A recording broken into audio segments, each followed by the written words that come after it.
చుట్టూ తిరిగి ప్రార్థన చేసి ఉపవాసం చేసి సువార్త చెప్పి ఆదరించి బలపరిచి వాక్య సామేస్తుంది గురించి మీ బంధాన్ని గురించి దేవుడు దీనత్వం కలిగిన వారు దేవుడు వాడుకుంటాడు. దేవుడు ఎవరు వాడుకుంటాడంట? దీనత్వం. అంటే ఈరోజు ఫ్యాన్ షర్ట్కి వాల్యూ ఇస్తున్నారు ప్రజలు, ఈరోజు కారు వాల్యూ ఇస్తున్నారు ప్రజలు, ఈరోజు బట్టలకు వాల్యూ ఇచ్చి బట్టల వెనక ఉన్న బ్యాక్గ్రౌండ్కి వాల్యూ ఇస్తున్నారు ప్రజలు. ఈరోజు ఆ వ్యక్తికి ఎంత హుందాగా ఉన్నాడు, ఎంత అందంగా ఉన్నాడు, హెయిర్ క్రాఫ్ ఎంత బాగుంది అంటే నీకు వాక్యం ముఖ్యమా మనిషి ముఖ్యమా? అతడు దీనత్వం కలిగిన వాడా కాదని చూసుకోవద్దా? ఆత్మీయత ఉందా లేదో చూసుకోవద్దా?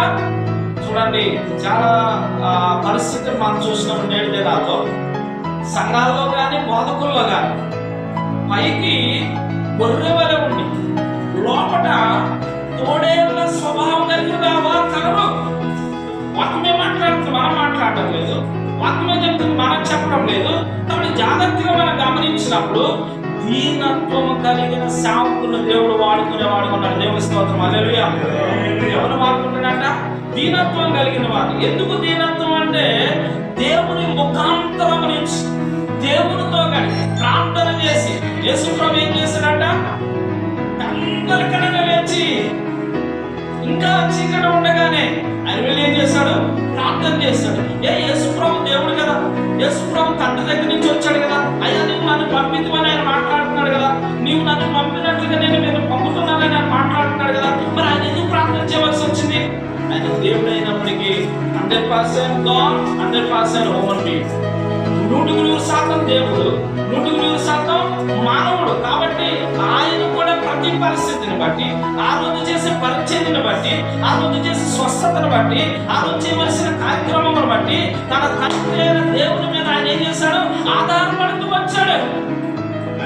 నేను కూడా దేవునితో సమానంగా ఉండేవాడినే కదా, వాక్యంలో రాయబడింది. ఆ వాక్యాన్ని కూడా విడిచిపెట్టాడంట. ఈ బిగ్గమ ఎంప్టీ, ఆయన రిక్తుడు, ఆయన వాక్యం సెలవిస్తుంది. తగ్గింపులో ప్రతిరోజు ఏం చేస్తాడు? దేవుని మీద ఆధారపడుతూ నువ్వు దీన మనస్సు కలిగిన దీనత్వం కలిగిన సేవకుడు అయితే దేవుడు నేను వాడుకుంటాడు. ఎలాగంటే నేను చెప్తున్న జాతర 1000 మంది సంఘాన్ని కట్టాను.